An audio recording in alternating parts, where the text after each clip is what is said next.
জুলাইয়ের যে বিপ্লব এবং আমরা বারবার যে হা ভোটের পক্ষে বলছি, আসলে কিন্তু আমাদের সবকিছুই আছে, কিন্তু এই থাকার পরেও অনেক কিছু নাই, একটা হাহাকারের মধ্যে আমরা যাচ্ছি। যে জন্যই কিন্তু জুলাইয়ের বিপ্লবটা 5ই আগস্টে হয়েছিল। কিন্তু দুঃখজনক হলেও সত্য যে সেই 1.5 বছর যেতে না যেতেই মাত্র 17 মাসেই আমাদের সেই কাঙ্ক্ষিত লক্ষ্য থেকে আমরা যেন অনেকটা লাইনচ্যুত হয়ে যাচ্ছে। এই সঠিক পথে আসার পরে এই এলাকার বিভিন্ন সুবিধা অসুবিধা আমরা তুলে ধরেছি। এর ভিতরে দু একটি কথা আমাদের ব্যস্ততার খাতিরে আমি খেয়াল করতে পারি না, আমাদের ভাইরা ধরেছে।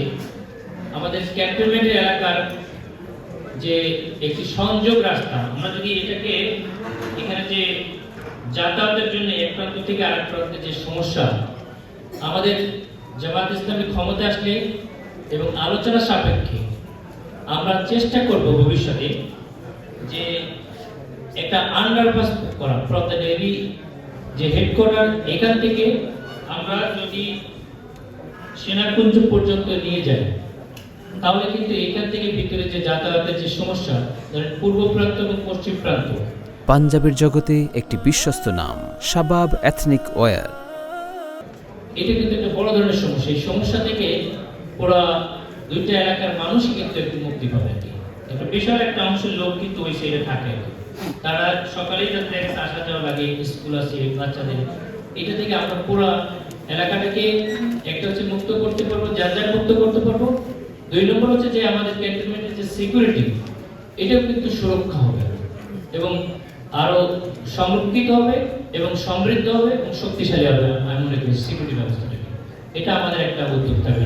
কোচুকে এবং বনানী যদি ফ্লাইওভার করি, এই ক্ষেত্রে আরো একটা ভিতরে যে সিকিউরিটি সিস্টেমটা বিশেষ করে এবং যাতায়াতের যে সমস্যা, দুটো থেকে আমরা মুক্তি পাবো। আমাদের এই এলাকায় কাজ করতে যেয়ে আমি বিশেষভাবে দেখেছি যে এই যে মাটিকাটা, মানিকদি, বালুরঘাট এই এলাকার রাস্তাঘাটের একটা বড় সমস্যা ছিল। আমরা কিন্তু অনেকাংশে সেটা কানেকশনের উদ্যোগ নিয়েছিলাম এবং কিছুটা হয়েছে, কিন্তু এই এলাকার অনেক ডিপ্রাইভড এলাকা এবং এখানে আমাদের একটা বড় সংখ্যক সৈনিকরাও বসবাস করে। এখানেও একটা বৈষম্য আমরা দেখেছি।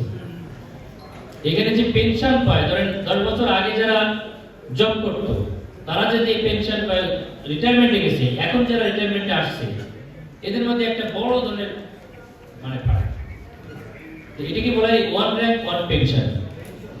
সুতরাং যারা আমরা আলোচনা করে জামাত ইসলামী যদি ক্ষমতা আসে, যারা 20 বছর আগে ধরেন একজন পেনশন নিয়েছে, রিটায়ারমেন্টে গেছে, সে যদি 20 বছর আগে 10,000 টাকা পেত, ওই ব্যক্তি কিন্তু এখন যে রিটায়ারমেন্টে যাচ্ছে সে ধরেন পাচ্ছে 30,000 টাকা।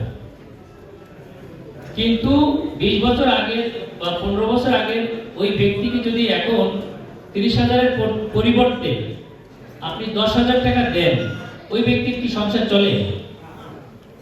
এই একটা চরম বৈষম্য আমার মনে আছে। এখানে কি ক্যান্টনমেন্টে আছে কেউ এরকম আছে কিনা আপনাদের মধ্যে?